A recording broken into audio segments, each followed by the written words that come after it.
Hi everyone, my name is Almar Fred Emerantes and my topic it's all about goal setting theory by Edwin Locke and self-determination theory by Deci and Ryan.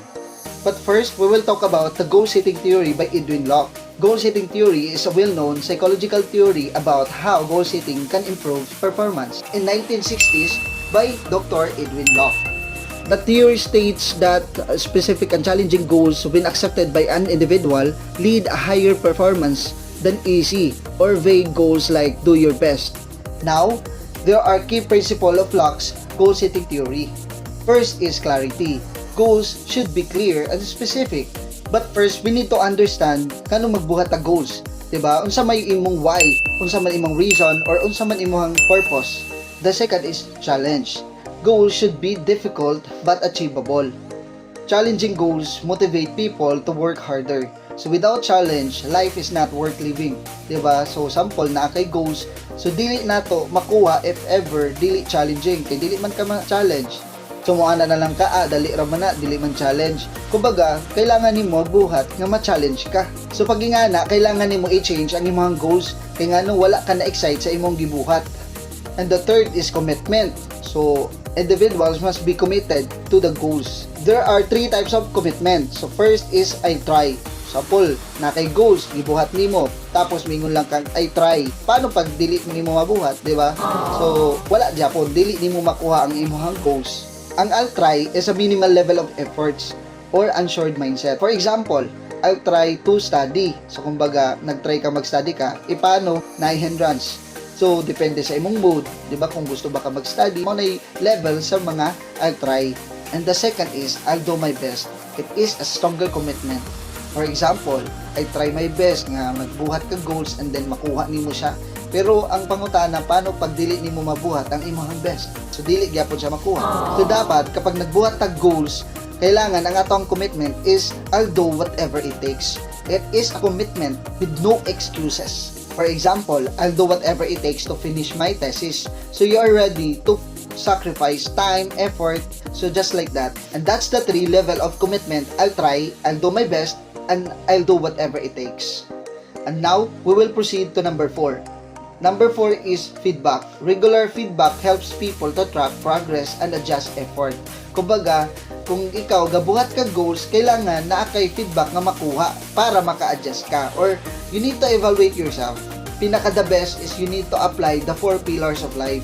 First is decide, take action, analyze, and adjust. Sample, nagbuhat ka goals, nag-decide ka, then nag-take action ka. Sa pag-take action nimo, kailangan nimo i-analyze. Diha mo sulod ang feedback para ma-analyze nimo kung tama pa ba or mali ang imong ginabuhat, para maka-adjust ka if ever kung mali. Kung tama man gani, di good, pero kung mali, di adjust ka, and then decide na pud ka, take action, analyze, and then adjust. So the 4 pillars of life, don't forget for that. The last is task complexity. Kumbaga, for complex task, sufficient time and strategy planning are important. Kumbaga, kailangan dyan nato nga sufficient time and strategy plan para makuha nato ang atong goals nga gusto kwaon. Or overly difficult goals can harm performance if not supported properly. And now, we will proceed to self-determination theory by Deci and Ryan. Self-determination theory is a broad framework for understanding human motivation, developed by Edward Deci and Richard Ryan in the 1980s. At its core, SDT suggests that people are naturally motivated to grow, develop, and achieve goals. There are 3 basic psychological needs in self-determination theory. Deci and Ryan propose that for people to be self-motivated and mentally healthy, they must fulfill the following 3 needs.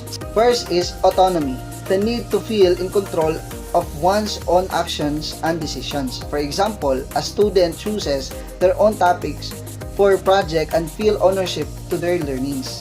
And the second is competence, the need to feel effective, capable, and successful. For example, a worker gains new skills and receive recognition for doing their job well. Kumbaga, this builds confidence, persistence, and motivation. And the third is relatedness, the need to feel connected and valued by others. For example, an athlete who feels supported and encouraged by their coach and teammates. In addition, we have 2 types of motivation in SDP. The self-motivation theory identifies the two major types of motivation. The first is intrinsic motivation, doing something because it is enjoyable, interesting, or personal rewarding. For example, reading a book because you love the topic. In short, intrinsic motivation is internal motivation. Kung ba gusto nimo siya buhaton. So na-motivate na kaana. And the second is extrinsic motivation, doing something because of external rewards or pressures. For example, studying to get a good grades or to avoid punishment. So just like that. So dali raman siya ma-identify kung unsa ang intrinsic motivation and extrinsic motivation. For example, nagadula kag basketball.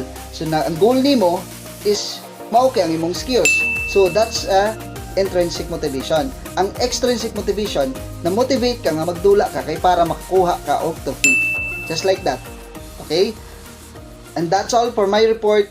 Thank you and God bless.